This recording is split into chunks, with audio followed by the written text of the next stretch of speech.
நண்பர்களுக்கு வணக்கம். நான் உங்கள் இம்மானுவேல். முன்னதாக நாம் எதிர்பார்த்திருந்ததைப் போலவே தமிழக பகுதிகளிலும் வெப்பச்சலன மழையானது ஆங்காங்கே பதிவாகி இருப்பதாக நமக்கு உறுதிப்படுத்தப்பட்ட வகையில் தகவல்கள் எல்லாம் கிடைக்க வந்திருக்கிறது. குறிப்பிட்டு சொல்ல வேண்டும் என்றால் வடமேற்கு உள் மாவட்டங்களில் மழையானது பதிவாக இருக்கிறது.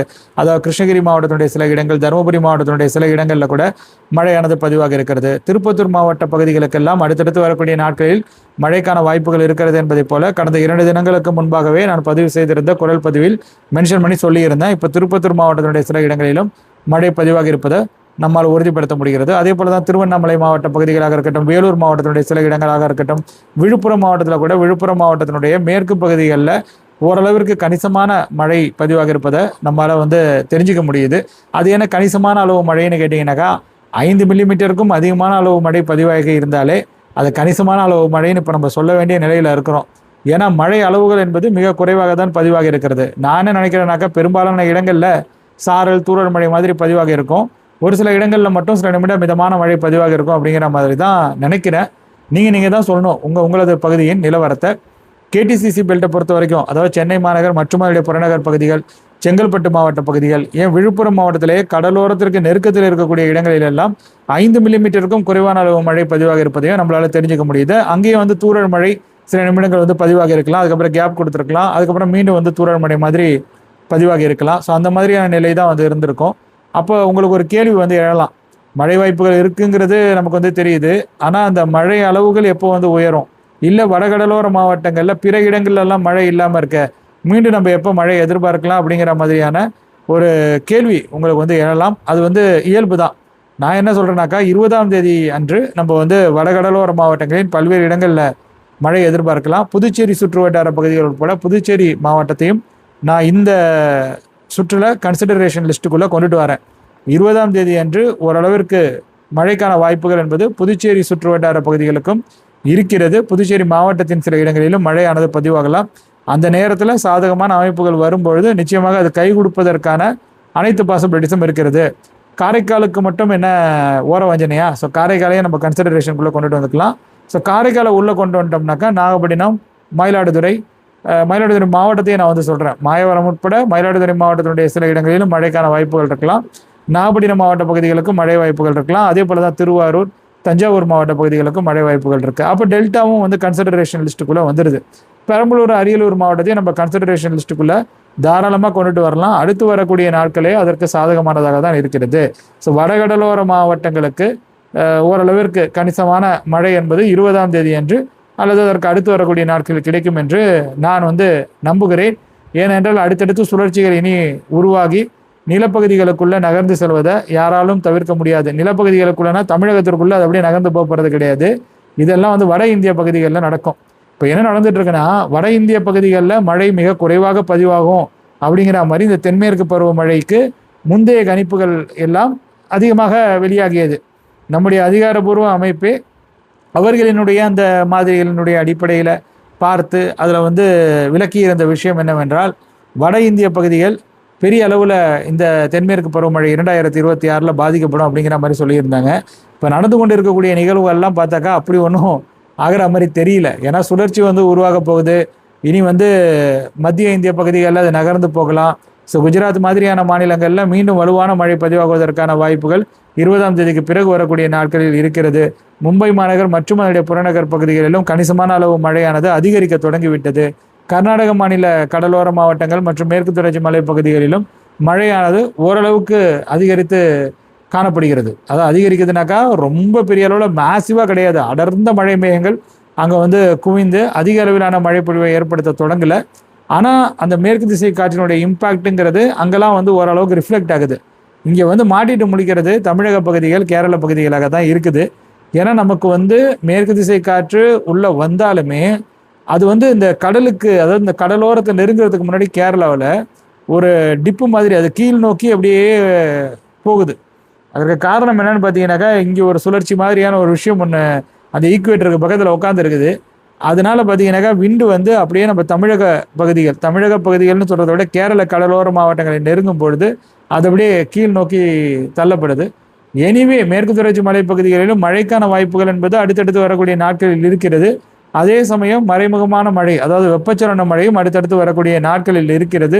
ஆனால் அது எந்த அளவுக்கு கிடைக்குது அப்படிங்கிறது தான் இங்கே ஒரு மிகப்பெரிய விஷயமாக பார்க்கப்படுகிறது. ஏன்னா கர்நாடக மாநில காவிரி நீர்பிடிப்பு பகுதிகளில் பெரிய அளவுக்கு மழை பதிவாகலை அப்படிங்கிற மாதிரி அவங்க வந்து சொல்லிட்டு இருக்காங்க. பட் ஆனால் கொஞ்ச நாளைக்கு முன்னாடி ஆக்டிவான மழை அங்கேயும் வந்து பதிவானுச்சு.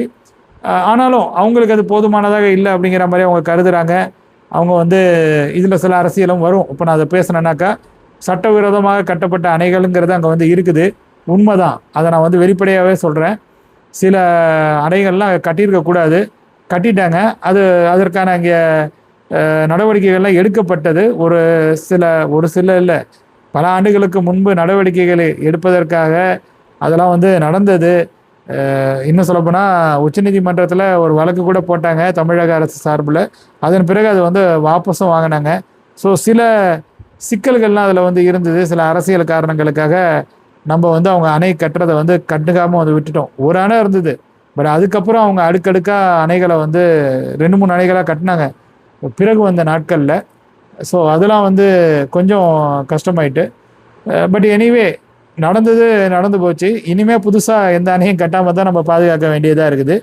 அதே சமயம் நமக்கான அந்த உரிமையை நம்ம கேட்டு பெற வேண்டிய அவசியமும் வந்து இருக்குது. இதுவரையில் இங்கே வந்து காவிரி நீர் வந்த மாதிரி எனக்கு வந்து தெரியல. இனி வரக்கூடிய காலங்களிலும் அங்கே வந்து ரொம்ப ஆக்டிவாக இருக்குமா கண்டிஷன்ஸ் அப்படிங்கிறது வந்து ஒரு சப்ஜெக்டிவான விஷயமா தான் இருக்குது.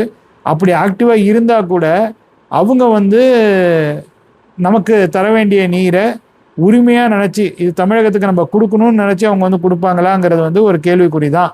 அங்கே மழை பதிவாகலைனாக்கா இங்கே வந்து தண்ணி வராதுங்கிறது இந்த மாதிரியான இக்கட்டான சூழ்நிலையில் நமக்கு வந்து தெளிவாக தெரிஞ்சு போயிடுச்சு. அதை எப்படி பெறுறதுங்கிறத பற்றி மட்டும்தான் நம்ம இனிமேல் வந்து யோசிக்க வேண்டியதாக இருக்குது. அது ஒரு புறம் இருக்க, நம்முடைய மேற்கு தொடர்ச்சி மலைப்பகுதிகளிலும் பெரிய அளவில் மழை வந்து பதிவாகலை. அதுவும் வருத்தத்துக்குரிய ஒரு விஷயந்தான். தென் மாவட்ட மேற்கு தொடர்ச்சி மலைப்பகுதிகளிலும் மழை ரொம்ப ஆக்டிவாக இல்லை. அதெல்லாம் வருத்தத்துக்குரியது தான். அதே சமயம் வெப்பச்சலன மழை இடையிடையே பதிவாகுது. ஆனால் இது வந்து கை கொடுக்காது. இது வந்து அணைகளின் நீர்மட்டத்தை உயர்த்துறதுக்கு எப்படி கை கொடுக்கும்? ஸோ அதனால் இதை நம்ம முழுமையாக வந்து ஒரு எப்படி சொல்கிறது, மனநிறைவுடன் வரவேற்க முடியாது. ஆனால் அந்தந்த பகுதிகளில் இருக்கக்கூடிய அந்த வெப்பநிலையை தணிக்கிறதுக்கு இது வந்து உதவியாக இருக்கும். ஒரு சில இடங்களில் அங்கே இருக்கக்கூடிய அந்த ஏரி குளங்களில் அந்த நீர்மட்டத்தை உயர்த்துவதற்கு இது வந்து பயன்பெறலாம்.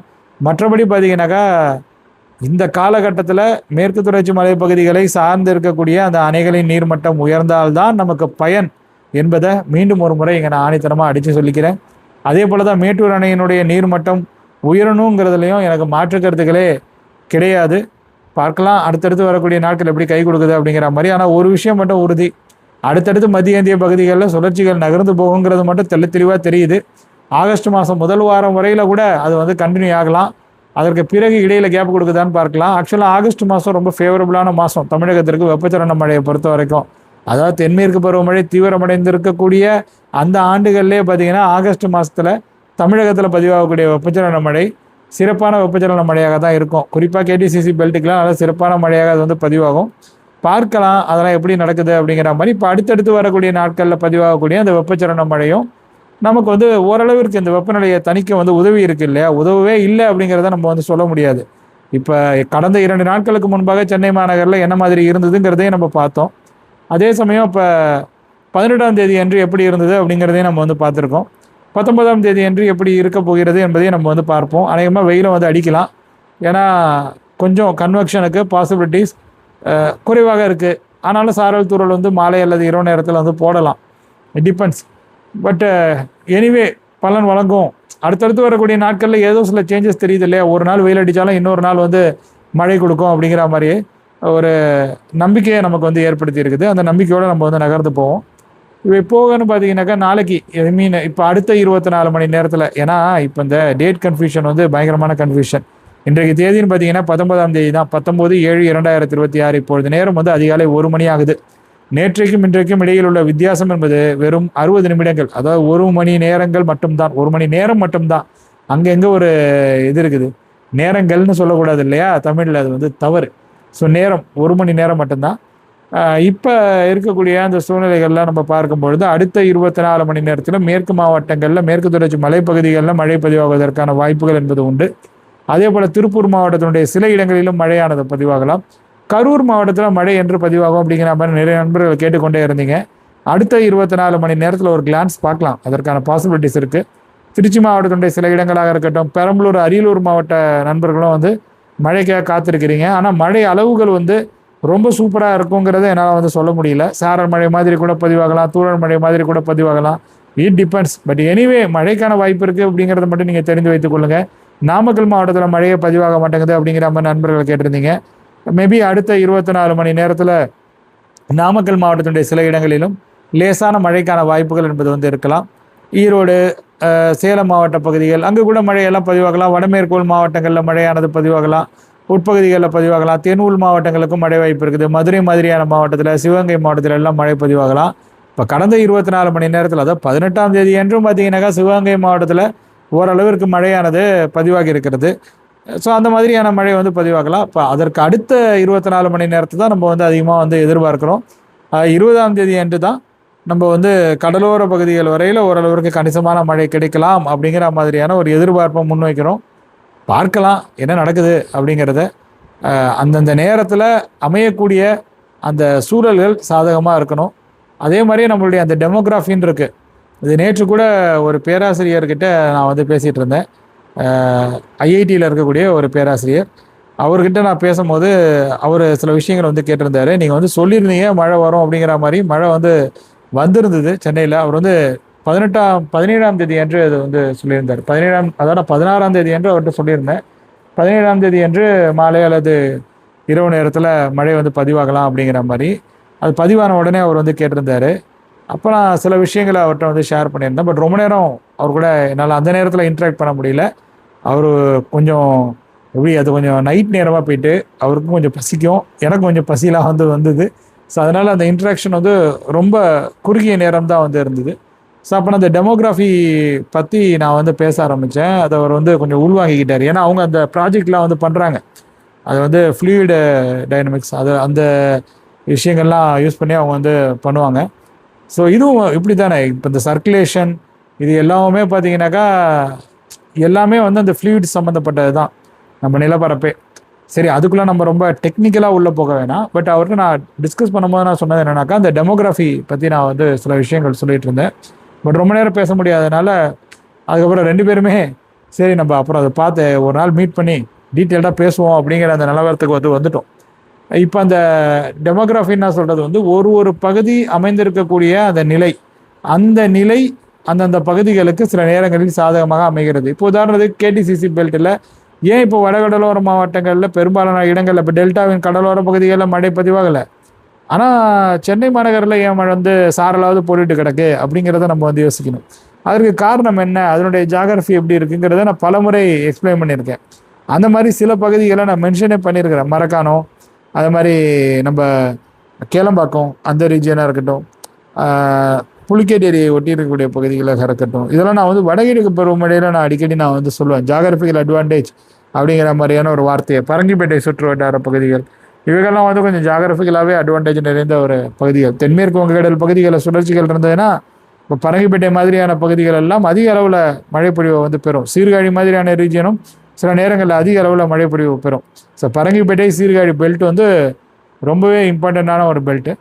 அந்த சுழற்சியினுடைய அந்த சக்தியை பொறுத்து அது எவ்வளவு உயரத்திற்கு அந்த மழை மேகங்களை கொண்டு வந்து குவிக்க ஆற்றல் மிக்கது என்பதை பொறுத்து கேளம்பாக்கம் ரீஜியனுக்கு விரைன் இருக்கும், மரக்காணம் ரீஜியனுக்கு விரைன்லாம் வந்து இருக்கும். சரி, இதெல்லாம் வடகிழக்கு பருவமழைன்னு நம்ம பேச வேண்டது. நான் எதுக்காக அதை சொல்ல வந்தேன்னா, அந்த டெமோகிராஃபி ரொம்ப முக்கியம். அது மட்டும் இல்லாமல் அந்த சூழல்களும் ரொம்ப முக்கியம். அந்தந்த நேரத்தில் அந்த சாதகமான அமைப்பு இருக்கும் பொழுது இது எல்லாமே அது ஒர்க் அவுட் ஆகிடும். இந்த சாதகமான அமைப்புன்னு நான் ஏன் சொல்கிறேன்னாக்கா, சில பேருக்கு சந்தேகங்கள் இருக்கும். இதை நீங்கள் முன்கூட்டியே சொல்ல வேண்டியதானே அப்படிங்கிற மாதிரி சொல்லிடுவீங்க. பருவமழை நாட்களில், அதாவது வடகிழக்கு பருவமழை பதிவாகிய நாட்களிலேயே மழை மேகங்கள் கடலில் அடர்ந்து இருக்கும், கிழக்கு திசை காற்றும் வீசும். ஆனால் மழை மேகங்கள் அதே அடர்த்தியோடு உள்ளே வராது. ஏன்னா இங்கே இருக்கக்கூடிய சூழல்கள் ரொம்ப முக்கியம். ஸோ ஒவ்வொரு அடுக்குலையும் பார்த்தீங்கன்னாக்கா வெவ்வேறு விதமாக காற்று வீசும். நீங்கள் நினைக்கிற மாதிரி வந்து கிடையாது. இது வந்து சர்ஃபேஸ் லெவல் அந்த உங்களுக்கு விண்டி ஆப்பில் காட்டுது இல்லையா, அதை மட்டுமே வைத்து நீங்கள் வந்து முழுசாக ஒரு கன்க்ளூஷனுக்கு வரவே முடியாது. நீங்கள் வந்து டிஃப்ரெண்ட் லெவல்ஸ், அதாவது உயரம் அதிகரிக்க அங்கே விண்ட்லாம் வந்து எப்படி இருக்குது, அது வந்து ஒரு மழை மேகம் வந்து வருவதற்கு சாதகமாக இருக்கிறது. அந்த மழை மேகம் எந்த ஒரு நிலையில் வந்து வருது. ஸோ இது எல்லாத்தையும் நம்ம வந்து பார்க்கணும். அண்ட் அது மட்டும் இல்லாமல் அது வர்றதுக்கு ஏதாவது இடையூறாக விஷயங்கள்லாம் இருக்குதா அப்படிங்கிறதே நம்ம வந்து பார்க்கணும். ஹை ப்ரெஷரினுடைய இம்பேக்ட்டுங்கிறது வந்து இருக்கும், ட்ரை வின்ஸோடைய இம்பேக்ட்டுங்கிறது வந்து இருக்கும். அதுவும் கடலோரத்தை அந்த வடகிழக்கு பருவமழை சீசனில் இயர்லி ஸ்டேஜில் வந்து அதை நெருங்கும் போது ட்ரை வின்ஸ் வந்து பயங்கரமான மேஜர் ரோல் ப்ளே பண்ணும். அது வந்து உள்ளே வர விடாமல் அது சில பிரச்சனைகள்லாம் வந்து கொடுத்துருக்கோம். இந்த மாதிரியான விஷயங்கள்லாம் அதுக்கு முன்பு நடந்திருக்கிறது. அதனால தான் இதெல்லாம் நான் வந்து சொல்கிறேன். அதெல்லாம் இந்த ரேடார் இமேஜஸில் பார்த்தீங்கன்னா நீல கலரில் புள்ளி புள்ளியாக அங்கங்கே ஒன்று கிடக்கும். அது வந்து அந்த மலை மேகங்கள் வரும், அந்த நீல கலரில் அப்படியே வந்து இப்போ வரும்போது அப்படியே அங்கேயே கொஞ்சம் நேரம் ஸ்டக்காகி நின்று கொஞ்சம் வழிவிளக்கெல்லாம் ஆரம்பிக்கும். அதுக்கப்புறம் பார்த்திங்கன்னா கொஞ்சம் வழிவிழந்த பிறகு உள்ளே வரும். ஸோ தொடர்ந்து நம்ம ரேடார் இமேஜஸை பார்த்துட்டு இருந்ததுனால ஒரு காலகட்டத்தில் அதெல்லாம் நம்மளால் வந்து பார்க்க முடிஞ்சுது. அதில் கிடைச்ச அந்த அனுபவத்தை நான் அவங்க கூட ஷேர் பண்ணிக்கிறேன். பட் பொதுவாக நீங்கள் நிறைய பேர் வந்து இந்த மழை வாய்ப்புகள் இருக்கா இல்லையாங்கிறத கேட்குறதுக்காக தான் வந்திருக்கிறீங்க. அந்த கேள்விகளுக்கான விளக்கங்களை தெரிஞ்சுக்கிறதுக்காக தான் வந்திருக்கீங்க. அந்த முகநூல் பக்கத்தை நான் வந்து பார்த்துட்டு இருக்கும்போது அதில் ஒரு நண்பர் வந்து கேட்டிருந்தார், எதுக்காக 30 நிமிடம் நீங்கள் காணொலி பகிர்றீங்க அப்படிங்கிற மாதிரி. ஆக்சுவலாக நம்ம வந்து வெதர் என்ன அப்படிங்கிறத மட்டும் பேசணும்னாக்கா இப்போ ஒன்றுமே இல்லைங்க, அசால்ட்டாக சொல்லிட்டு போயிடுவாங்க. சம்மந்தம் இல்லாத டாப்பிக்லாம் பிடிச்சி கூட இழுத்து போடலாம். சம்மந்தம் இல்லாத டாப்பிக்னாக்கா இப்போ எல்னினோ சதன் ஆசிலேஷனை பற்றி இந்த இடத்துல நான் வந்து பேசணும் டெக்னிக்கலானா அதை நான் வந்து ரொம்ப ஈஸியாக வந்து பேசிட்டு போயிடுவேன். அதெல்லாம் வந்து பேசுகிறது வந்து ரொம்ப ஈஸி சொல்லப்போனால். இப்போ மேஸ்குலின் ஹை ப்ரெஷரை பற்றி பேசணும், ஸோ இதை பற்றிலாம் நம்ம வந்து பேசிக்கிட்டே இருக்கலாம்னு வச்சுக்கோங்களேன். அது இப்படி ஆகிடும், அது அப்படி ஆகிடும், 150 வருஷம் அந்த கதை, இந்த பில்டப்பு, இது எல்லாம் கொடுத்துட்டு வேலையை முடிச்சிடலான்னு வச்சுக்கங்களேன். நீங்களும் ரொம்ப ஆர்வமாக சில பேர் வந்து பார்த்துட்டு இருப்பீங்க. அது இல்லை நம்மளுடைய நோக்கம். ஒருத்தர் அதாவது ஒரு நண்பர் வந்து நம்மளை நம்பி ஒரு கேள்வியை ஒன்று முன்வைக்கிறாருன்னா அவருடைய கேள்விகளுக்கு விளக்கங்கள் வழங்கணும் அப்படிங்கிறது தான் என்னுடைய நோக்கமாக இருக்கிறது. அவர் வந்து சாட்டிஸ்ஃபை ஆகணும். ஸோ அதற்கு தகுந்த மாதிரியான அந்த விளக்கங்களை அவருக்கு வந்து கொடுக்கணுங்கிறதுக்கு தான் நான் வந்து முக்கியத்துவம் கொடுக்குறேன். அண்ட் அது மட்டும் இல்லாமல் வானிலை தொடர்பாக நம்ம டிஸ்கஸ் பண்ணியிருக்கோம் சில விஷயங்களை. இப்போ மழை அளவுகள்னு நீங்கள் வந்து பார்த்தீங்கன்னாக்கா முடிகண்டம் அப்படிங்கிற மாதிரியான ஒரு பகுதியில் சிவகங்கை மாவட்டத்தில் 17 மில்லிமீட்டர், விழுப்புரம் மாவட்டம் நோலம்பையில் 10 மில்லிமீட்டர், அதே போல் புதுப்பாடி ராணிப்பேட்டை மாவட்டம் 9 மில்லிமீட்டர், மூலக்காடு திருவண்ணாமலை மாவட்டம் 9 மில்லிமீட்டர், கொல்லங்குடி சிவகங்கை மாவட்டம் 8 மில்லிமீட்டர். இது மாதிரி சில இடங்களில் மழையெல்லாம் பதிவாகி இருக்குதுங்க. சிவகங்கை மாவட்டத்திலேயே அரண்மனை சிறுவயல் அங்கே வந்து 7 மில்லிமீட்டர், வட சிறுவலூர் விழுப்புரம் மாவட்டம் 8 மில்லிமீட்டர், இந்தூர் தருமபுரி மாவட்டம் 7 மில்லிமீட்டர், திருமால்வாடி தருமபுரி மாவட்டம் 7 மில்லிமீட்டர், சமுத்திரப்பட்டி திண்டுக்கல் மாவட்டம் 7 மில்லிமீட்டர், ஆற்காடு ராணிப்பேட்டை மாவட்டம் 7 மில்லிமீட்டர். சொல்லிட்டு ரொம்ப அதிகம் தான், ஆனால் மழை அளவுகள் ரொம்ப குறைவு தான். நான் சொல்ல வந்து உங்களுக்கு புரிஞ்சிருக்கும்னு நினைக்கிறேன். நிறைய இடங்களில் மழை பதிவாக இருக்குது வட தமிழகத்தில், அதே போல் தேனூர் மாவட்டத்தில், சிவகங்கை மாவட்டத்திலலாம். ஆனால் அந்த மழை அளவுகள் என்பது குறைவாக தானே இருக்கிறது. 20 மில்லிமீட்டரை ரீச் பண்ணலையே ஒரு பகுதியில். ஸோ அப்படி தான் நம்ம வந்து பார்க்கலாம். அடுத்து வரக்கூடிய நாட்களில் மேபி அந்த மழை அளவுகளில் மாறுதல்கள் இருக்கும் அப்படிங்கிற அந்த நம்பிக்கையோடு நீங்கள் வந்து காத்துருங்க. இப்போ உங்களுடைய கேள்விகளுக்கு நான் வந்து விளக்கங்கள் வழங்க தொடங்குறேன். கடகட நம்ம வந்து முடிச்சிடலாம், அதிக நேரம் எடுத்துக்க தேவை கிடையாது. ஏன்னா பார்க்குறேன் அந்த கேள்விகளை பொறுத்து இருக்குது. விஜயகுமார் அப்படிங்கிற நண்பர் வந்து இனிய இரவு வணக்கம்ங்க அப்படிங்கிறத நமக்கு ஷேர் பண்ணியிருக்காங்க. நன்றி. 3 நிமிஷத்துக்கு முன்னாடி தான் பகிர்ந்துருக்கிறாங்க. இன்னும் சொல்லப்போனால் நம்ம குரல் பதிவை ஸ்டார்ட் பண்ணுறதுக்கு அப்புறம் தான் இந்த கேள்வியே வந்து வந்துருவோம்னு நினைக்கிறேன். நன்றி. உங்களுக்கு என்னுடைய இனிய இரவு நேர வணக்கங்களை தெரிவித்துக் கொள்கிறேன். ஷாகி 1988 ஜாங்கர் அப்படிங்கிற ஐடியிலேருந்து yesterday 17/7 4:30 5:30 Nungambakkam about less than 1 centimeter rain and after that barely a drizzle. Hopefully the last 10 days will make up for the draft. Thanks G அப்படிங்கிற மாதிரி சொல்லியிருக்காங்க. எஸ், கடந்த ஒரு 10 தினங்களாக, அதாவது நேற்று நாளை நீங்கள் கழித்து விட்டு பார்த்தீர்களே ஆனால், நேற்று முன்தினம் நாளை நீங்கள் கழித்து விட்டு பார்த்தீர்களே ஆனால், அதற்கு முன்பு இருந்த நிலை என்பது சென்னை மாநகரில் அதிக வெப்பநிலை கொண்டதாக இருந்தது. அதுதான் அவர் வந்து சொல்லியிருக்கிறார். ரொம்ப வறட்சியாக இருந்தது, பட் அதுக்கு இந்த தூரல் மழையே பரவாயில்ல அப்படிங்கிற அந்த மனநிலைக்கு வந்து அவர் வந்து வந்துட்டார். பார்க்கலாம் 20ஆம் தேதி என்ன மாதிரி மழை பதிவாகுதுங்கிறத நம்ம வெயிட் பண்ணி பார்க்கலாம். இல்லை அதற்கு அடுத்து வரக்கூடிய நாட்களில் கண்டிஷன் ஃபேவரபுளாக இருக்கும்பொழுது ஓரளவிற்கு 30 மில்லிமீட்டர், 50 மில்லிமீட்டர், 60 மில்லிமீட்டர் கூட மழை பதிவாகுதாங்கிறத பார்க்கலாம். ஏன்னா பள்ளிக்கரணையில் 50 மில்லிமீட்டர் அளவு மழை வந்து நேற்று நான் மழை அளவுகள் பட்டியலை படிக்கும் போதே பதிவாக இருந்தது. ஆனால் வந்து நுங்கம்பாக்கத்துலலாம் அந்த அளவு வந்து பதிவாகலை. பார்ப்போம் அடுத்து வரக்கூடிய காலங்களில் நுங்கம்பாக்கம் அந்த மெயின் சிட்டி ரீஜியன்லேயே மழை பதிவாகுதா அப்படிங்கிறத. அப்புறம் முசமில் அப்படிங்கிற நண்பர் வந்து, ஹலோ இமானுவேல் சார், மழைமானி பற்றி சொன்னீர்கள். AWS ஆட்டோமேட்டிக் வெதர் ஸ்டேஷன் என்றால் என்ன? அதன் மழை அளவு துல்லியமாக இருக்குமா? அப்படி இருந்தால் இன்னும் அதிகமான ஊர்களில் இருந்தால் நன்றாக இருக்குமே. அதுபோல் புதுச்சேரி, காரைக்கால் தவிர்த்து பாண்டிச்சேரி மழை அளவு வருவதே இல்லை. உதாரணமாக வில்லியனூர், மதகடிப்பட்டு, திருப்புவனை, அதே போல் திருப்புவனை ஏரியா மழை அளவு இரண்டும் தொடர்புடையது என்பதால் 2 கேள்விகள் கேட்டு உள்ளேன். தயவுசெய்து விளக்கம் தரவும். கண்டிப்பாக உங்களுக்கு விளக்கம் இருக்குது. ஆக்சுவலாக ஆட்டோமேட்டிக் வெதர் ஸ்டேஷன் நம்ம சொல்கிறோம் இல்லையா, இல்லை ஆட்டோமேட்டிக் ரெயின் காட்ச், இதில் இருக்கக்கூடிய அந்த மழை அளவுகள் துல்லியமாக இருக்கணுங்கிற அவசியம் கிடையாது. எதனால் அது துல்லியமாக இருக்கிறது இல்லைன்னு கேட்டிங்கனாக்கா, இதை யாரும் போய் டைரெக்டாக போய் கணக்கிடுறது கிடையாது. இப்போ ஒரு மழைமானி இருக்குனாக்கா அதை போய் ஒரு நபர் போய் கணக்கிடுவாங்க. அதாவது ஒரு மேனுவலாக ஒருத்தர் போய் ஒரு நபர் போய் அதை செக் பண்ணி அதை கணக்கு பண்ணி இப்போ 1 ஹவருக்கு ஒன்ஸோ இல்லை சில டைமிங்க்கு ஒரு முறையோ கணக்கு பண்ணி அந்த இன்ஃபர்மேஷனை அவங்க ஃபீட் பண்ணுவாங்க. இதில் அப்படி இருக்காது. இது டைரெக்டாக டிரான்ஸ்மிட் ஆகிடும். எப்படி இருக்குனாக்கா, பொதுவாக பார்த்தீங்கன்னாக்கா இது நம்ம அந்த வெயிட் மிஷின்லாம் இருக்கும்ல, அதுக்கு மேலே ஒரு அந்த பொருள்லாம் வச்சு அளப்போம்ல, அந்த மாதிரி ஒரு டப்பா மாதிரி இருக்கும்னு வச்சுக்கோங்களேன். இதை எப்படி எதுக்காக நான் சொல்கிறேன்னாக்கா, ஒரு துளி உழுவுது இல்லையா, அந்த துளியை வச்சு அது கால்குலேட் பண்ணும். அந்த மாதிரிலாம் இருக்கும். இது எதுக்கு யூஸ்ஃபுல்லாக இருக்குனாக்கா, ஒரு லாங் ரேஞ்சில் நம்ம கால்குலேஷன் பண்ணும்போது யூஸ்ஃபுல்லாக இருக்கும். பட் ஷார்ட் ரேஞ்சில் இப்போ உதாரணத்துக்கு இப்போ இந்த எப்படி சொல்கிறதுனா, இப்போ ஒரு குறிப்பிட்ட பகுதியில் மட்டும் மழை பதிவாகும், அதுக்கு பக்கத்தில் இருக்கிற ரீஜியனில் மழை பதிவாகாது. அப்போ இந்த ஆட்டோமேட்டிக் வெதர் ஸ்டேஷன் வேலை கேட்குமான்னு கேட்டிங்கனாக்கா, மேபி இது வேலை கேட்கறதுக்கான வாய்ப்புகள் குறைவு. இதில் நிறைய எரர்ஸ் இருக்கிறதுக்கும் வாய்ப்புகள் ரொம்ப ரொம்ப அதிகம். அதனால தான் சில நேரங்களில் நம்ம மழை அளவுகளை படிக்கும்போது, இப்போ நேற்று கூட ஒரு நண்பர் இந்த கருத்துரை பகுதியில் பகிர்ந்தார், அவரோட பகுதியில் மழை இல்லை அப்படிங்கிற மாதிரி. ஸோ அதனால் இந்த ஆட்டோமேட்டிக் ரெயின் காஜஸ்லேயும் சரி, ஆட்டோமேட்டிக் வெதர் ஸ்டேஷன்ஸ்லேயும் சரி, தவறுகள் இருப்பதற்கான வாய்ப்புகள் அதிகம்தான். அது ரொம்ப துல்லியத்தன்மை மிக்க ஒரு விஷயம் கிடையாது.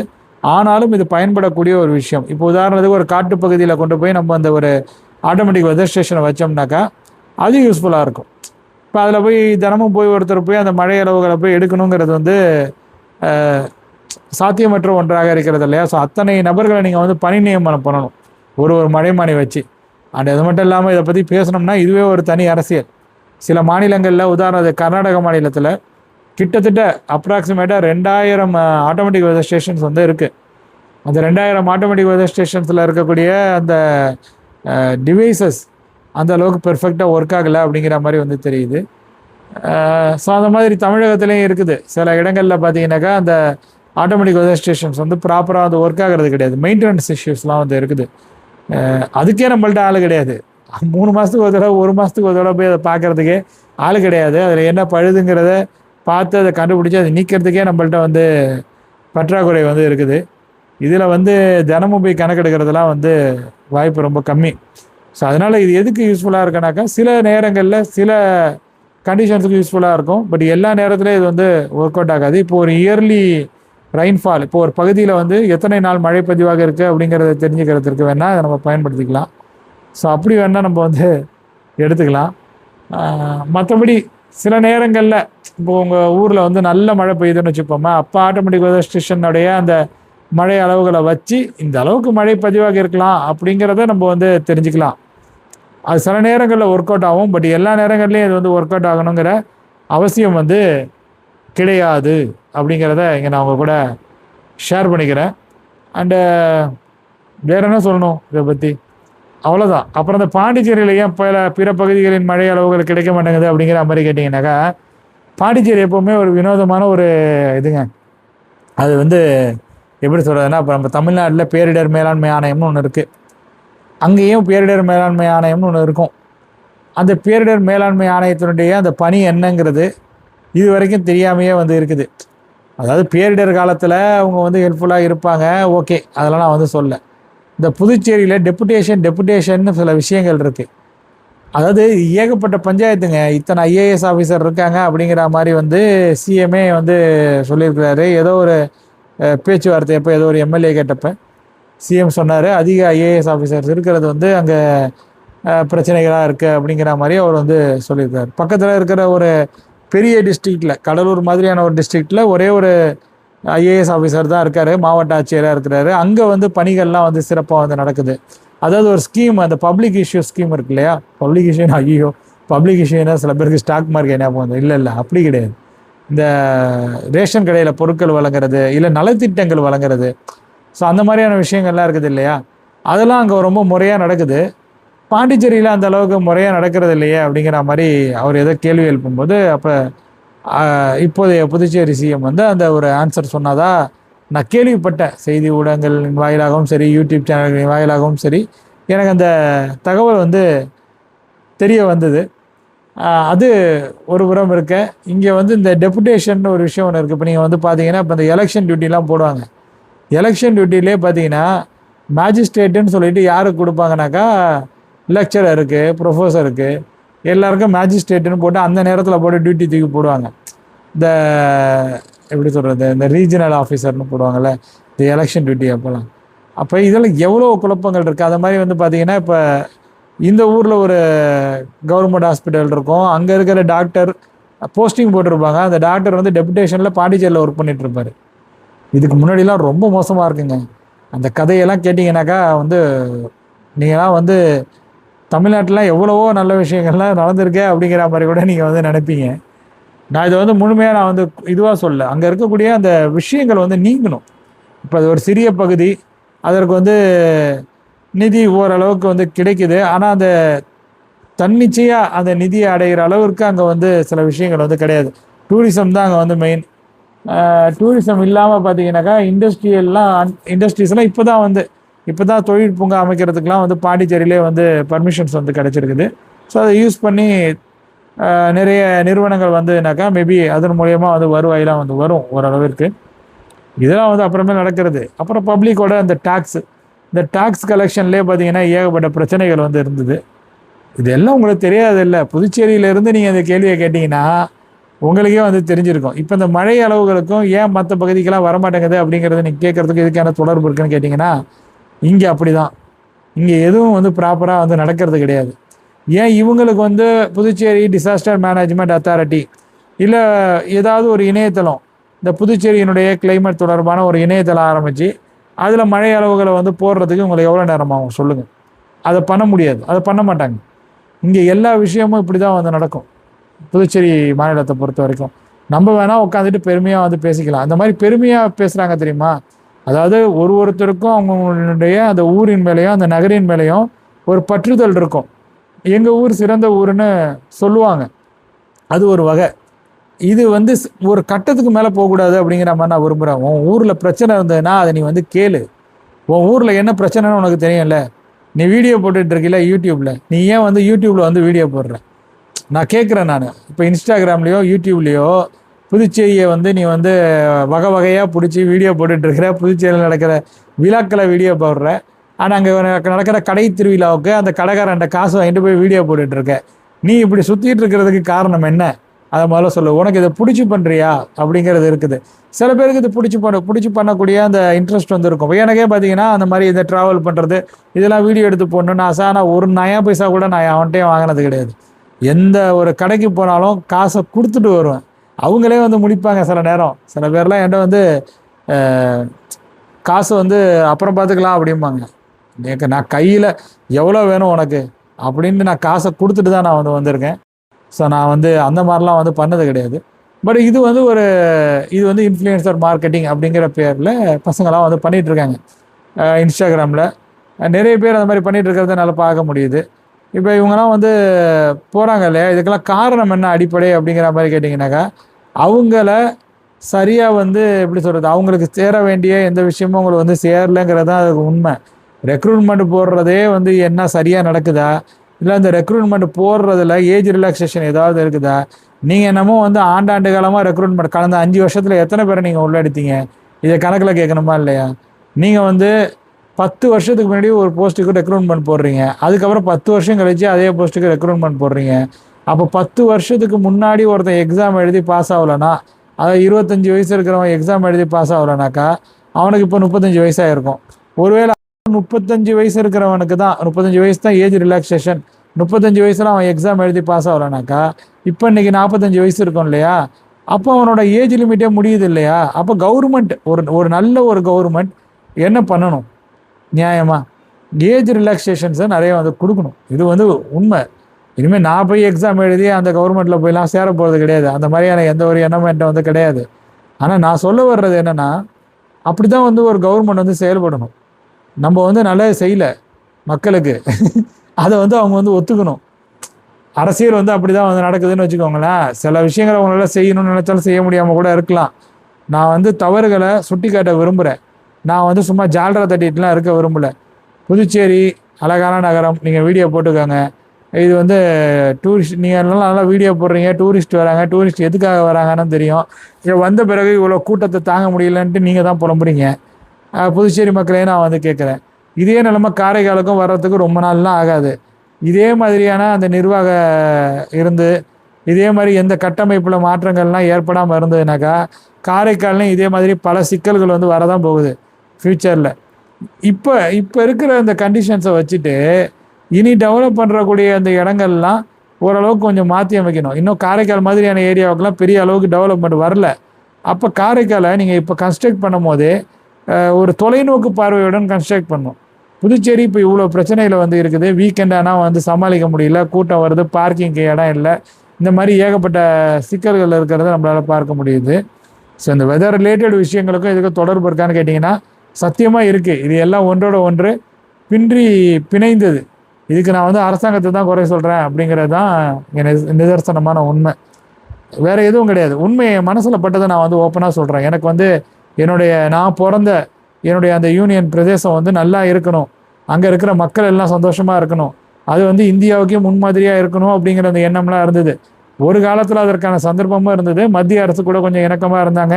அந்த பீரியடில் ஃப்ரெஞ்சு கவர்மெண்ட்டுக்கிட்ட இருந்த நிதி வந்ததுன்னு சொல்லுவாங்க, மத்திய அரசுக்கிட்ட இருந்த நிதி வந்ததுன்னு சொல்லுவாங்க. அப்போ நம்மளால் சில விஷயங்களை வந்து நல்லாவே பண்ண முடிஞ்சுது. அதுக்கு நடுவில் அதுக்கப்புறம் வந்து சில பிரச்சனைகள், சென்ட்ரலில் ஒரு ஆட்சி இருந்தது, இங்கே ஒரு ஆட்சி இருந்தது. காங்கிரஸ் இருக்கும்போது அங்கே வேறு ஒரு, அதாவது காங்கிரஸ் சிஎம் இருக்கும்போது அங்கே ஆளுநர் போடுவாங்க. ஆளுநருடைய பவருங்கிறது வந்து யூனியன் டெரிட்டரியில் வித்தியாசமாக வந்து இருக்கும். ஸோ இதை பாருங்களேன், இது எல்லாத்துக்குமே காரணம் ஒரு எப்படி சொல்லணும்னா ஒரு ஆர்கனைஸ்டாக யாருமே செயல்படாமல் இருக்கிறது தான். யார் தான் தோண்டிய போக்கில் வந்து செய்யக்கூடிய நபர்கள் வந்து அங்கே அதிகாரத்தில் இருக்காங்க அப்படிங்கிற மாதிரி நான் வந்து நினைக்கிறேன். இது என்னுடைய ஒப்பீனியன். இப்போ ஒரு ஸ்டேட்டில் இப்போ காரைக்காலில் 5 எம்எல்ஏ, உங்கள் ஊரில் வந்து 22 எம்எல்ஏன்னு நினைக்கிறேன். காரைக்கால் 6 இருந்தது, அதை குறைச்சி 5 ஆக்கியாச்சு. 21 எம்எல்ஏ, 21 22 இருக்கும்னு நினைக்கிறேன். மாகையில் 2, ஏனத்தில் 1, மொத்தம் வருதா? ஆமாம், 30 வந்துட்டு மொத்தமாக 30 எம்எல்ஏ சீட்டு வந்து இருக்குது. இதில் 22 எம்எல்ஏ சீட்டு பாண்டிச்சேரியில் தான் இருக்குது. ஸோ அங்கே தான் வந்து அவங்க மெயினாக வந்து ஃபோக்கஸ் பண்ண போகிறாங்க. அதனுடைய விளைவு தான் இது எல்லாமே. அந்த பணத்தை அவங்க செலவு பண்ணி கட்டடங்கள் கட்டினாங்க, என்னென்ன பண்ணணுமோ பண்ணாங்க. அந்த வேறு சில ரெஸ்டோ பாருக்கு பர்மிஷன் கொடுத்தது. ஸோ இந்த மாதிரி வந்து அவங்க வளர்ச்சி நினச்சி பண்ண எதுவுமே அங்கே வளர்ச்சியே இல்லை. இதை ஒத்துக்கணும். முதல்ல எது தேவையோ அதை பண்ணணும். ஒரு மழை பெஞ்சா அதுலேருந்து எப்படி தப்பிக்கிறதுங்கிறதுக்கு பண்ணணும். ஃப்ரெஞ்சுக்காரன் கட்டடம் கட்டி வச்சான், அவன் வந்து சாக்கடையை கட்டினான், அதனால் வந்து ஈஸியாக வெளியாகிடும்னு சொல்லிட்டு இப்போ உட்காந்துருக்க முடியாது.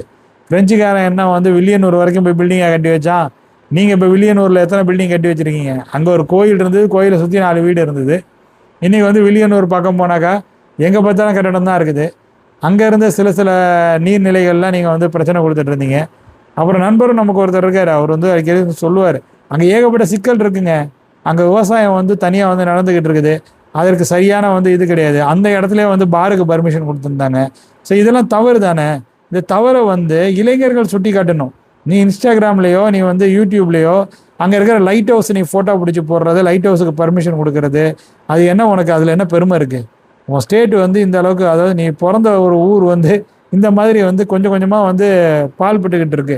நீங்கள் இதை கண்டுக்காமல் விட்டுட்டு அதுக்கெல்லாம் வந்து சும்மா அந்த கட்டடம் அப்படி இருக்குது, நாங்களாம் ஃப்ரெஞ்சு கலை கட்டடம், எங்களுக்கு வந்து இந்த உணவு முறைகள்லாம் கிடைக்கும், எங்கள்கிட்ட தான் வந்து இந்த பேக்கர் ஸ்ட்ரீட் இருக்குது பாண்டிச்சேரியில், எங்களுக்கு வந்து இந்த ஃப்ரெஞ்சு அந்த ஸ்டைல்லேயே அந்த பாரிஸ் ஐட்டங்கள் அதே இதிலே நாங்கள் வந்து சாப்பிடுவோம், இப்படியெல்லாம் நீங்கள் வீடியோ போட்டுட்டு இருந்தீங்கன்னா அது வந்து வேலை கேட்காது. அங்கே இருக்கிற பிரச்சனைகளை நீங்கள் எடுத்து சொல்லுங்கள். இன்னும் நிறைய இருக்குது புதுச்சேரியை பற்றி நான் பேசுகிறதுக்கு. அரசியல் சார்பாக ரொம்ப பேச வராமல் நான் வந்து பார்க்குறேன். இப்போ கொஞ்சம் தான் பேசியிருக்கிறேன். இன்னும் தேவைப்பட்டா புதுச்சேரியில் நான் நிறைய விஷயங்கள் நான் வந்து பார்த்துருக்கேன். அது அத்தனையும் நான் வந்து பேசுவேன். பேசுகிறேன்னாக்கா அங்கே வந்து எப்படி சொல்கிறது, நான் வந்து யாரையும் இண்டிவிஜுவலாக டார்கெட் பண்ண மாட்டேன். அது எனக்கு வந்து அவசியமற்றது. அமைச்சர் ஒரு குறிப்பிட்ட அமைச்சரையோ முதலமைச்சரையோ இல்லை வேற யாரையோ நம்ம வந்து டார்கெட் பண்ண போகிறது கிடையாது, ஒரு எம்எல்ஏவை டார்கெட் பண்ண போகிறது கிடையாது. இது வந்து ஒரு சிஸ்டம். புதுச்சேரிங்கிறது அதில் வந்து ஒரு யூனிக்கான ஒரு சிஸ்டம். தமிழ்நாட்டில் ஒரு சிஸ்டம், கவர்மெண்ட்டுங்கிறது ஒரு சிஸ்டம். அந்த சிஸ்டத்துக்குள்ள ஆஃபீஸர்ஸ் எல்லாரும் வந்து வருவாங்க. ஆனால் புதுச்சேரி யூனியன் டெரிட்டரியை பொறுத்த வரைக்கும் அது ஒரு சிஸ்டம். இந்த சின்னோண்டு ஊரில் ஒன்றுக்கு எப்படி சொல்கிறது, எஸ்பி கேடரில் எத்தனை பேர் இருக்காங்கன்னு பாருங்கள், காரைக்காலில் எத்தனை எஸ்பின்னு பாருங்கள், கோயம்புத்தூர் டிஸ்ட்ரிக்ட்டுக்கே ஒரு எஸ்பி இருப்பார். ஸோ இதெல்லாம் வந்து சொல்கிறதுக்கே வந்து கொஞ்சம் டிஃப்ரெண்ட்டாக இருக்குது. இது வந்து சில நேரங்களில் சிக்கலாகவும் இருக்குது. சில விஷயங்கள்லாம் அங்கே நடக்கிறதே கிடையாதுங்க. நீங்கள் வந்து சில இப்போ ஒருத்தர் யாராவது சஜஷன் சொல்கிறாங்கன்னா அதை வந்து எடுத்து அது என்ன பிரச்சனைன்னு அங்கே வந்து பார்க்குறதுக்கு வந்து இது கிடையாது. இதில் யார் பவர் சென்டருங்கிற அந்த பிரச்சனையே வந்து ஓடிட்டுருக்கு. சில நேரங்களில் ஆளுநர் வந்து சரியான நடவடிக்கை வந்து எடுக்கிறார், சில நேரங்களில் முதல்வர் அணுகும் போது இந்த ஈகோ கிளாஷஸ்லாம் வந்து இருக்குது. ஸோ இதெல்லாம் சரியாகணும். இப்போ தான் நான் பார்த்தேன், ஆளுநர் கூட ஏதோ அறிக்கையெல்லாம் விட்டுருக்காரு போல இருக்குது, பாரிஸுக்கு ஃப்ளைட் விட போகிறோம் அப்படிங்கிற மாதிரி. விட்டானால இதுதான். ஏன்னா ஃப்ரான்ஸ்லேருந்து நிறைய பேர் வந்து வராங்க, சென்னைக்கு வராங்க. இப்போ சென்னையுடைய அந்த விமான நிலையத்தில் சில இப்போ இந்த புதிய விமான நிலையம் கட்டணும் அப்படிங்கிறதுல அந்த பிரச்சனைகள்லாம் வருது, அது வேணான்னு கூட முடிவு எடுத்துருக்குறாங்க. இப்போ பெங்களூரில் தான் அதிகமான அந்த டைரக்ட் ஃப்ளைட்ஸ்லாம் இருக்குது அப்படிங்கிற மாதிரி நான் கேள்விப்பட்டேன். சென்னையில் இருக்கிற டைரக்ட் ஃப்ளைட்ஸ் வந்து கம்மியாகிட்டே இருக்குது அப்படிங்கிறது எனக்கு கிடைச்ச இன்ஃபர்மேஷன். உண்மையாக இல்லையாங்கிறத நான் என்ன டீப்பாக இறங்கிலாம் போய் அதை அனலைஸ்லாம் பண்ணலை. உங்களுக்கு யாருக்காவது தெரிஞ்சால் சொல்லுங்கள். ஸோ பெங்களூர் சைடு தான் இப்போ வந்து நிறைய நாடுகளுக்கு டைரக்ட் ஃப்ளைட்ஸ் இருக்குது. ஹைதராபாத்லேருந்து இப்போ வந்து நிறைய டைரக்ட் ஃப்ளைட்ஸ் வந்து நிறைய நாடுகளுக்கு இருக்கிற மாதிரி நான் கேள்விப்படுறேன். சென்னைக்கு அது கொஞ்சம் கொஞ்சமாக குறைஞ்சிக்கிட்டு இருக்கு அப்படிங்கிறது எனக்கு தெரிய வந்த விஷயம். அப்போ புதுச்சேரியில் ஒரு விமான நிலையம், சர்வதேச விமான நிலையம் கட்டணும் அப்படிங்கிற மாதிரி அவங்க வந்து ஆசைப்படுறாங்க. பட் அது வந்து இப்போ ஒரு டொமஸ்டிக் விமான நிலையம் இருக்குது, அதுவே வந்து அந்தளவுக்கு சக்ஸஸ்ஃபுல்லாக ரன் ஆகுதான்னு எனக்கு தெரியல. பட் ஒரு சர்வதேச விமான நிலையம் அமைக்கணும்னாக்கா அதுவும் தமிழ்நாடு கூட நம்ம வந்து புரிந்துணர்வு ஒப்பந்தம் போட்டு தான் அதை பண்ண முடியும். ஏன்னா நிலத்தை வந்து ஆக்கிரமிக்கணும், அந்த நிலத்தை வந்து ஆக்கிரமிக்கிறது இல்லை, நிலத்தை கையகப்படுத்தணும். தமிழக நிலமும் அதில் வந்து வரும். ஸோ அதுக்கு தகுந்த மாதிரி அந்த ரன்வே வைக்கணும், அதுக்கு தகுந்த மாதிரி நம்ம இன்ஃப்ராஸ்ட்ரக்சர் அது எல்லாத்தையும் டெவலப் பண்ணணும். கார்கோ ஃப்ளைட்டுக்கு வைக்கிற மாதிரி கூட நம்ம வந்து சொல்லலாம். ஆனால் அதுக்கு தகுந்த மாதிரியான அந்த இடத்த நம்ம வந்து எடுக்கணும் இல்லையா? ஸோ அது இருக்குது. ஸோ அங்கே ஏகப்பட்ட சிக்கல் இருக்குங்க. நிர்வாக ரீதியாகவே புதுச்சேரி வந்து அதனுடைய அழிவு பாதையை நோக்கி சென்று கொண்டு இருக்கிறது. நான் அரசு மேலே இருக்கிற விமர்சனத்துக்காக இதெல்லாம் வந்து பேசலை, அரசியல் காரணத்துக்காக நான் வந்து பேசலை. எந்த கட்சியாக இருந்தாலும் இதை நான் வந்து சொல்கிறேன். 10 வருஷத்துக்கு முன்னாடியே 15 வருஷத்துக்கு முன்னாடியே அது இப்படி தான் இருந்தது, 20 வருஷத்துக்கு முன்னாடியே அது வந்து இப்படி தான் இருந்தது. அப்போல்லாம் வந்து இந்த பிரச்சனைகள் பெருசாக தெரியல. இப்போ இந்த பிரச்சனைகள்லாம் கொஞ்சம் கொஞ்சமாக பூதாகரமாக வர ஆரம்பிச்சிருக்கு. இது இப்படி தான் இருக்கும் அந்த சிஸ்டமே. இந்த மாதிரி வந்து ஒரு எப்படி சொல்கிறதுனா, மக்களுக்கு பெரிய அளவில் முக்கியத்துவம் கொடுக்காத ஒரு சிஸ்டம். தெருவுக்கு ஒரு எம்எல்ஏ இருக்கிறதுனால நீங்கள் எம்எல்ஏவை ஈஸியாக அப்ரோச் பண்ண முடியுது, அதெல்லாம் வந்து நல்ல விஷயம், நான் வந்து இல்லைன்னு சொல்லலை. ஆனால் நிர்வாக ரீதியாக இங்கே என்ன நடக்குது அது எனக்கு வந்து சத்தியமாக வந்து புரியல. ஏதாவது ஒரு திட்டங்களை ஃபியூச்சரிஸ்டிக்காக பிளான் பண்ணி அவங்க பண்ணியிருக்காங்களா நீங்களே சொல்லுங்கள். அப்படி இருக்கும்போது இங்கெல்லாம் மலைமானியோட அளவெல்லாம் வந்தால் என்ன, வராட்டி என்ன அப்படிங்கிற மாதிரி தான் எனக்கு வந்து கேட்க தோணுது. அங்கே இருக்கிற கவர்மெண்ட் ஆஃபீஸஸில் மலைமானிகள் இருக்கலாம், அதை அவங்க ஓப்பனாக பப்ளிக்கு தெரியப்படுத்தலாம் அந்த மலைமானியில். இப்போ நான் கொஞ்ச நாளைக்கு முன்னாடி ஒர்க் பண்ண பாலிடெக்னிக்லேயே பார்த்தீங்கன்னாக்கா அங்கே வந்து மலைமானி ஒன்று இருந்தது, அதுக்கு மேலேயே இந்த மொட்டை மாடியில் ஒரு இது மாதிரி இருக்கும், அதில் தூக்கி போட்டு வச்சுருப்பாங்க, இது வந்து ரெயின் காஜ், அதை தூக்கி மேலே தூக்கி வைக்கணும் அப்படிங்கிற மாதிரி. யார் அதில் வந்து அதை போய் நம்ம போய் அந்த கதவை போய் திறந்தோம்னாக்கா அதுக்கு 1008 பிரச்சனை வந்து வரும். ஸோ அதனால் வந்து புதுச்சேரியை பற்றி இனிமேல் நீங்கள் யாராவது இப்போ புதுச்சேரியில் இருந்தீங்கன்னா அதில் நடக்கிற பிரச்சனைகளை நீங்கள் வந்து ஓப்பனாக பேசுங்க. அங்கே எவ்வளோ சிக்கல்கள் இருக்குன்னு. சும்மா தமிழ்நாட்டில் இருக்கிறவங்கள்ட்ட போய் சீனை போட்டுட்டு இருந்தால் மட்டும் பத்தாது. நாங்கள் வந்து ஃப்ரெஞ்சு கலாச்சாரத்தில் இருக்கோம், எங்கள்கிட்ட இவ்வளோ அழகான கடற்கரை இருக்குது, எங்கள்கிட்ட இப்படி இருக்குது, நாங்கள் ஒரு தனித்துவம், உலகமே அப்படி திரும்பி பார்க்கும். அதாவது இந்த மீம்ஸ் எல்லாம் போடுவாங்களா பசங்க, அப்படியே ஒரு காலேஜில் உட்காந்துருப்பாங்க, புதுச்சேரின்னு சொன்னாலே எல்லாம் திரும்பி பார்ப்பாங்களாம், காரைக்கால்னு சொன்னாலும் எல்லாம் திரும்பி பார்ப்பாங்களாம். அதெல்லாம் திரும்பி பார்க்குறதெல்லாம் இருக்கட்டும். இப்போ இங்கே நடக்கிற விஷயங்கள்லாம் பார்த்தா ஊரே காரி துப்புரா அளவுக்கு தான் இருக்குது பாண்டிச்சேரி ஸ்டேட்டு. வெளிப்படையாக நான் வந்து சொல்கிறேங்க, எனக்கு என் மனசில் பட்டதை நான் வந்து ஓப்பனாக வந்து சொல்லிட்டேன். இதில் தவறு இருந்தாலும் மன்னித்து கொள்ளவும். ஆனால் நான் உண்மையை தான் சொல்கிறேன். இதே நிலமையில் போயிட்டு இருந்தது, இதில் எந்த மாற்றமும் இல்லைனாக்கா புதுச்சேரி மிகப்பெரிய சிக்கலில் வந்து சிக்கும். நீங்கள் வந்து எக்கனாமிக் ஜோன் வேணாலும் க்ரியேட் பண்ணிக்கோங்க. இப்போ ஒரு வசதியான ஒரு நபர் வந்து அங்கே வந்து இப்போ எலெக்ஷனில் வந்து நின்றுருக்கிறாரு, எம்எல்ஏவாக இருக்கிறாரு.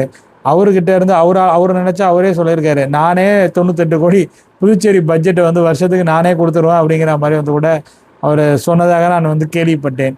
அப்போ அப்படிலாம் இருந்ததுன்னா பண வரவு வரும். ஆனால் அது எத்தனை வரும் அப்படிங்கிறத நம்ம வந்து பார்த்துக்கணும். மற்றபடி புதுச்சேரியால் ஓனாக ரெவன்யூவை ஜென்ரேட் பண்ணி அதை பயன்படுத்தி வளர்ச்சி திட்டங்களை செயல்படுத்த வைக்காத வரையில் எந்த விதமான முன்னேற்றமும் மக்களுக்கு கிடையாது. நீங்கள் வந்து சுயமாக இருக்கணும். ஒரு மாநிலம் அப்படி என்பது இது வந்து ஒரு யூனியன் பிரதேசமாகவே இருக்கணும். இப்போ டெல்லியும் யூனியன் பிரதேசம் தான். அங்கே வந்து சில செக்யூரிட்டிக்கு இருக்கக்கூடிய அந்த காரணங்களால் அங்கே இருக்கக்கூடிய அந்த போலீஸுக்கு இருக்கிற பவர்லாம் வந்து வேறு, அதெல்லாம் வந்து யார் கட்டுப்பாட்டில் இருக்குங்கிறதெல்லாம் வந்து டிஃப்ரெண்ட்.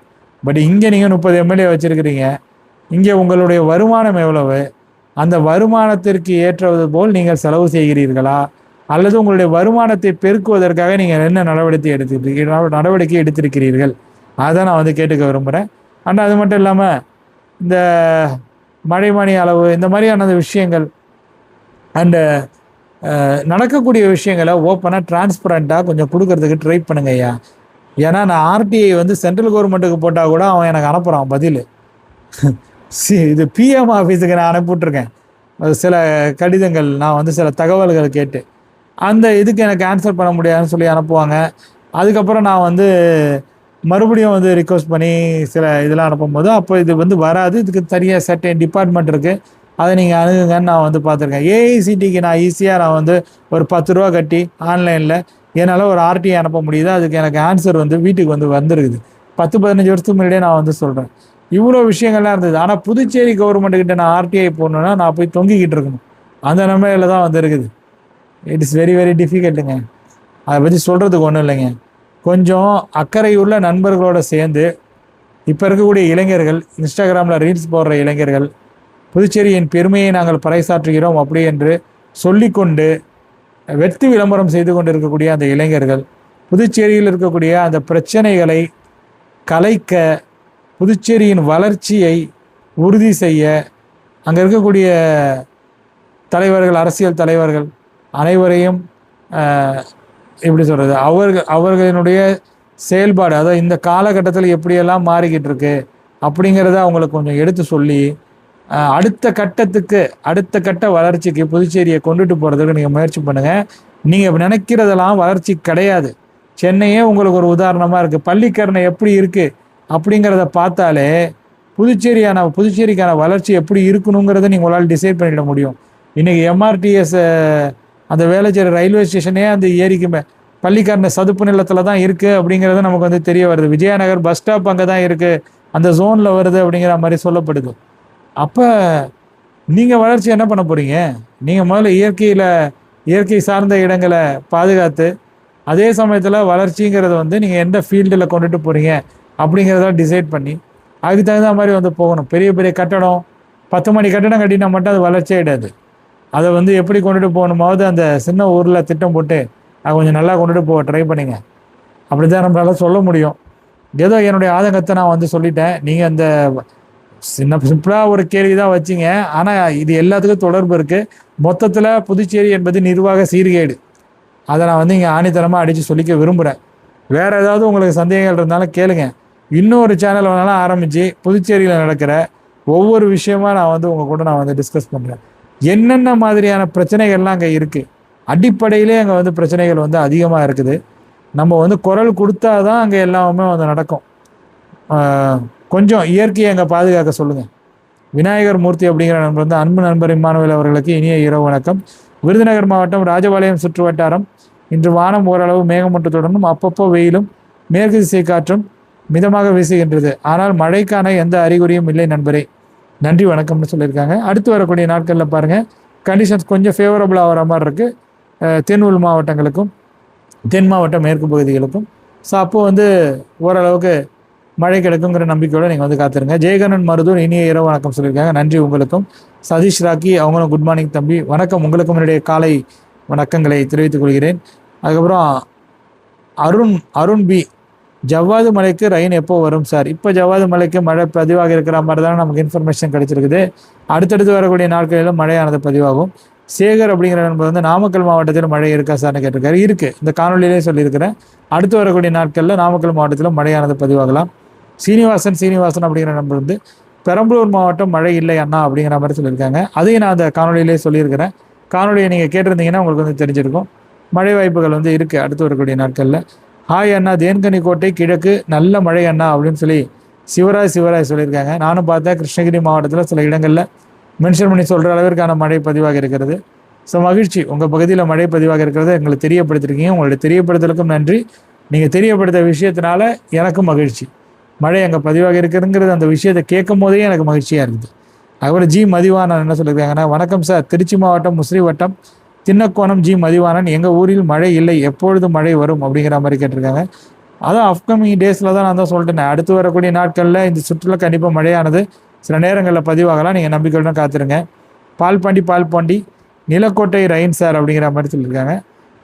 பதிவாகலாம், மழைக்கான வாய்ப்புகள் இருக்குது. அடுத்து வரக்கூடிய நாட்களில் கண்டிஷன்ஸ் சேஞ்ச் ஆகும் போது சில நேரங்களில் நமக்கு மழையானது பதிவாகலாம். ஸோ அதற்காக நீங்கள் நம்பிக்கையுடன் காத்திருக்க. ஆனால் எப்பெல்லாம் கிடையாது, கண்டிஷன்ஸ் ஃபேவரபுளாக வரும்பொழுது தான். இப்போதைக்கு அந்த இடத்துல வந்து ரொம்ப ஃபேவரபுளான கண்டிஷன்ஸ் இருக்குதுன்னு என்னால் சொல்ல முடியல. பட் ஆனால் வெப்பச்சலன மழைக்கான வாய்ப்புகள் இருக்கிறத மட்டும் நம்மளால் வந்து உறுதிப்படுத்த முடியுது. அதனால் இப்போ 20ஆம் தேதி மிஸ் ஆனிச்சுன்னா அதுக்கு பிறகு வரக்கூடிய நாட்களில் ஏதேனும் நாட்களில் கண்டிஷன் மறுபடியும் சேஞ்ச் ஆகும். அங்கே ஏதாவது ஒரு சுழற்சி உருவாகி இந்த சைடு நகர்ந்துட்டு இருந்ததுன்னு வச்சிங்களேன், இப்போ மத்திய இந்திய பகுதிகளிலே நகருதுன்னு வச்சிங்களேன், இங்கே உள்ளே வர்ற காற்றுல கொஞ்சம் டிஃப்ரென்ஸ்லாம் வந்து இருக்கும். கொஞ்சம் வேகமாக வந்தது அப்படிங்கும் போது இங்கே சில சேஞ்சஸ்லாம் வந்து இருக்கும். ஸோ அதை பொறுத்து மழைக்கான வாய்ப்புகள்லாம் வந்து வரலாம்.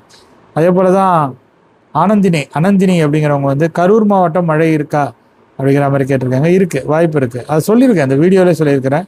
கிங் சந்தோஷ் திருச்சி சார், திருச்சி மாவட்ட பகுதிகளுக்கும் அடுத்து வரக்கூடிய நாட்களில் சில நாட்கள் மழைக்கான வாய்ப்புகள் இருக்கிறது. சுப்பிரமணி அப்படிங்கிற நம்ம வந்து திருவண்ணாமலை மாவட்டம் ஜவ்வாது மலை பகுதிக்கு 17ஆம் தேதி மழை வரும் என்பது போல் சொல்லியிருந்தீங்க. பட் அப்படி எதுவும் இல்லை, 18 எதிர்பார்க்கிறோம், நன்றி அப்படிங்கிற மாதிரி சொல்லியிருக்கிறாங்க. இப்போ நான் பார்க்கும்போது திருவண்ணாமலை மாவட்டத்தில் பல்வேறு இடங்களில் மழை பதிவாக இருப்பதாக தான் எனக்கு இன்ஃபர்மேஷன் கிடச்சிருக்குது. நானே 2-3 ஊரை வந்து மழை அளவுகள் பட்டியலில் பகிர்ந்துருக்கிறேன். நீங்கள் சொல்லுங்கள், உங்கள் ஊரில் மழை பதிவானிச்சா அப்படிங்கிற மாதிரி. தனமார் அப்படிங்கிற நம்பர் வந்து ஈரோட்டில் மழையே இல்லையே, என்னத்த வானிலை அறிக்கை சொல்கிறீங்க அப்படிங்கிற மாதிரி கேட்குறீங்க. ஆக்சுவலாக ஈரோட்டில் இருக்கக்கூடிய அந்தியூருக்கு பக்கத்தில் இருக்கக்கூடிய ஒரு நண்பர் தான் என்கிட்ட வந்து சொல்லியிருந்தார், எங்கள் ஊரில் மழை பெய்யுது. அண்ட் அது மட்டும் இல்லாமல் நம்ம அந்த மழை அளவுகளை படிக்கிறோம் இல்லையா, அப்போது 4 ரயில்வே ஸ்டேஷனாக நம்ம இருந்தது ஈரோடு மாவட்டத்தில் வடக்கு பகுதி. ஸோ அப்படி தான் வந்து இருக்கும். நம்ம சொல்கிறதுக்கு ஒன்றும் இல்லை, இது இயற்கை தானே. நம்ம ஏன்னா சாதாரண ஒரு மனிதன், ஏதோ சில அனுபவங்களை வச்சு ஏதோ சில விஷயங்கள் நமக்கு கிடைக்கிற டேட்டாவை வச்சு பேசிட்டு உட்காந்துருப்போம். ஆனால் இயற்கை அதுக்கெல்லாம் அப்பாற்பட்டது தானே. அப்போ அறிக்கையில் சொல்கிறது எல்லாமே இது வரைக்கும் நடந்தது கிடையாதுல்ல. என்னுடைய அறிக்கையை மட்டும் நான் வந்து சொல்ல, நான் ஒட்டுமொத்தமாக எல்லா விஷயத்தையும் சேர்த்து தான் சொல்கிறேன். தென்மேற்கு பருவமழைக்கு முந்தைய அறிக்கையை பாருங்கள், மும்பையில் பெய்கிற மழையை பாருங்கள், இப்போ வடகிழக்கு மாநிலங்களில் பெய்து கொண்டு இருக்கக்கூடிய மழையை பாருங்கள், அடுத்தது இமயமலை அடிவார பகுதிகளில் பெய்யக்கூடிய மழையை பாருங்கள், வட இந்திய பகுதிகளில் பதிவாகக்கூடிய மழையை பாருங்கள். அப்புறம் அவங்களெலாம் நீங்கள் போய் கேட்பீங்களா? வானிலை ஆய்வு மையத்துக்கிட்ட போய் அந்த டேரக்டர்கிட்ட போய் பேசுவீங்களா? ஏன் நீங்களாம் அறிக்கை சொல்கிறீங்கன்னு? ஸோ அப்படி தான் இது வந்து வானிலைங்கிறது வந்து அப்படி தாங்க மாறிக்கிட்டே தான் வந்து இருக்கும். இதில் வந்து நம்ம எப்படி சொல்கிறோம்னாக்கா, முடிஞ்ச வரைக்கும் நம்ம வந்து கொஞ்சம் கெஸ் பண்ணுறதுக்கு ட்ரை பண்ணுறோம். பட் ஈரோடு மாவட்டத்தின் சில இடங்களில் மழையானது பதிவாகி இருந்தது. அது தொடர்பான இன்ஃபர்மேஷனும் எனக்கு வந்து கிடைச்சிது. அடுத்து வரக்கூடிய நாட்களில் மழை பதிவானுச்சுன்னா நீங்கள் மகிழ்ச்சியோடு அதை வரவேற்றுக்கொள்ளுங்கள். சுபாஷ் என்ன சொல்லியிருக்காருன்னா, நாகையில் சம்பவம் எப்போதுங்கிறது வந்து ஒரு கேள்விக்குறி. இப்போதைக்கு இருக்காதுன்னு நினைக்கிறேன். மழை வேணால் பதிவாகும். நீங்கள் சொல்கிற சம்பவம் வந்து எந்த அளவுங்கிறது எனக்கு வந்து தெரியல, அதனால் அதை என்னால் உறுதிப்படுத்த முடியல. பட் மழைக்கான வாய்ப்புகள் என்பது இருக்கலாம். அடுத்தடுத்து வரக்கூடிய நாட்களில் 20ஆம் தேதியை நான் வந்து மென்ஷன் பண்ணியிருக்கேன். மதன் ராகவேந்திரன் அப்படிங்கிற நண்பர் வந்து டைலோசேர் என்டாடாடூஸ் அப்படிங்கிற மாதிரி என்னமோ டைப் பண்ணியிருக்காரு. அவருக்கு என்னமோ அந்த கையிலே ஏதாவது ஒரு இது ஒன்று இருக்கும்னு நினைக்கிறேன். இந்த டைப் பண்ணும்போது இந்த மாதிரி வினோதமான நபர்களுக்கு தான் அதெல்லாம் வந்து வரும். எனக்கு வந்து புரியல. ஆக்சுவலாக வந்து நம்ம வந்து கேள்விகளுக்கு படித்து பதில் வழங்க கேட்டிருக்கோம். சில கேள்விகளுக்கு நம்ம சில விஷயங்களை சொல்லும் போது கொஞ்சம் அதிகமாக தான் வந்து சொல்லிவிடுவோம். இப்போ அந்த பாண்டிச்சேரி விஷயத்தை பற்றி பேசினப்பயே வந்து எனக்கு மனசில் பட்டதெல்லாம் நான் வந்து சொல்லிட்டேன். அப்படி ஏடபிள்யூஎஸ் அந்த வெதர் ரிலேட்டடாக நம்ம பேசும்போதும் நம்ம அதுக்கு கொஞ்சம் டீட்டெயில்டான இன்ஃபர்மேஷன் கொடுக்கணும். இந்த மதன் ராகவேந்திரன் வந்து என்னமோ ஒன்று சொல்ல வந்திருக்கிறாரு. டே லோ என்னோட நியூஸ். ஓ தம்பி, நீ உன்னை பற்றியே பேசிகிட்டு இருக்கியா? நீலாம் வந்து இங்கே தயவு செஞ்சு கமெண்ட் போடாத. எங்கேயாவது உனக்குன்னு டிவி சேனலில் யாராவது உட்காந்து பேசிகிட்டு இருப்பாங்க, இல்லை வேறு யாராவது உனக்கு வடை சுட்டுட்டு இருப்பான்.